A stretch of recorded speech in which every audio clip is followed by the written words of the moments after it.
Coach Clarissa, and today we are going to go over a lower body workout. We're going to start off with some mobilization stabilization exercises. Our first exercise is going to be a banded lunge. This is going to work on hip mobility.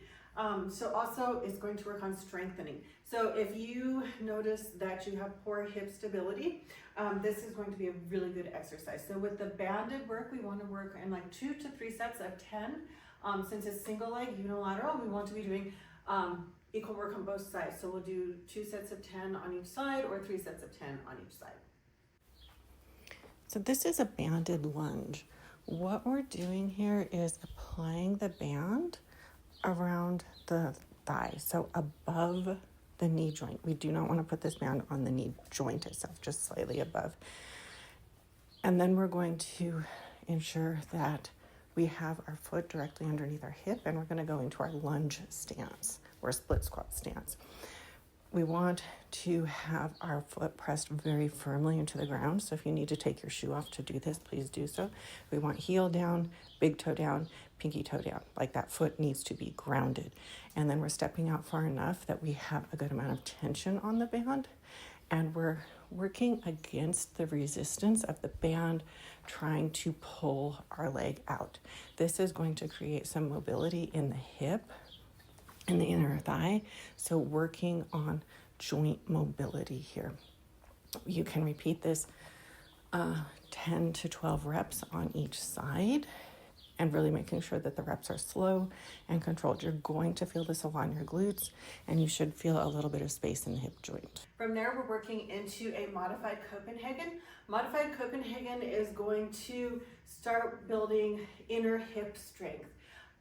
We want to start off modified because this is a really hard exercise. You can progress it as you get stronger. So it's like a side plank. So we're working in a timed range. So when I started this exercise, I couldn't even move my bottom leg from the floor for more than like a half a second. So starting at the time length that you can do. So if that is 1 second, that's fine. Do that on each side. And the next time you do it, try to do 2 seconds and 3. And we want to work up to where we are holding at least 30 seconds on each side. And you want to repeat that at least 2 to 3 times. And that's going to start building inner hip stability. All right, so we're going to do a modified Copenhagen plank. And the purpose of this is to help strengthen the adductors. It is a good core exercise, but it's also really working to strengthen the adductors, the inner thigh. So we're gonna start, you'll need a bench. We're gonna put one foot up on the bench, and then we are going into that modified side plank. So we want to make sure that our body is fairly straight. There we go. And that we're not going to be dumping into the shoulder. Like, we still want to use our core. We just really want to be working to strengthen that adductor. So here, there, we're in the modified side plank. And then the goal with this modification is to raise up that bottom knee and hold it.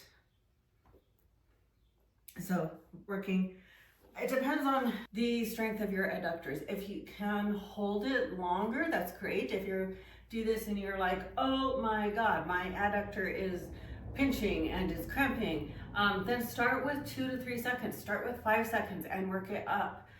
It does strengthen pretty quickly using this particular technique. So here, get nice and straight. Make sure that we're not dumping into the shoulder, so you should still be lifted up and out of the shoulder joint. Core is definitely engaged, and we're raising that bottom leg. So 1, 2, 3, 4, 5, 6, 7, 8, 9, 10. And you'll repeat on both sides. Do try to get equal holds on both sides. And then when you're stronger, you can go into the full Copenhagen side plank. But doing the full version is going to work more core, it's going to work more obliques, and this particular modification does work a lot of the adductor. That's where the load is focused on mostly. All right, modified Copenhagen side plank. From there, we're going to use a perfect squat machine. You can also use a V squat machine for a Bulgarian split squat variation. So this is a single leg exercise focused on glutes. The way that this is being performed, we are stacking that knee right over the ankle, and really hinging back, so we have that glute really loaded. So with the split squat variation here, we want to work anywhere between 8 and 15 reps on each side, and probably 2 to 3 sets maximum. So this is a variation of the split squat with the perfect squat station. So this particular way that I'm showing you here with the knee stacked right over the ankle is really heavily glute focused. Now we want to make sure that the knee is bending, we're hinging back and really loading that glute on that working leg. You want to bring this particular station down to its full range of motion, which is right there.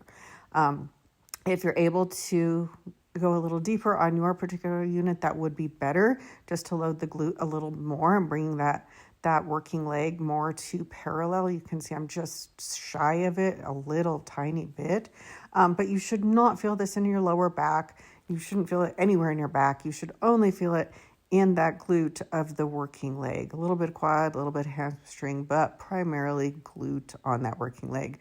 We're driving through the whole foot, keeping that whole foot in good contact with the foot plate there, and using our breath to help it. And then our final exercise is a back extension that's glute focused, but we are also adding a band for some additional resistance. So with this particular exercise, you can load it with a plate as well, so that you're double loaded with the resistance band and like a plate or a dumbbell. And then this is a safe and secure exercise, so it's really glute focused. So as long as we're feeling only glutes, we can do like up to 20, 25 reps. Just depends on where your fitness level is.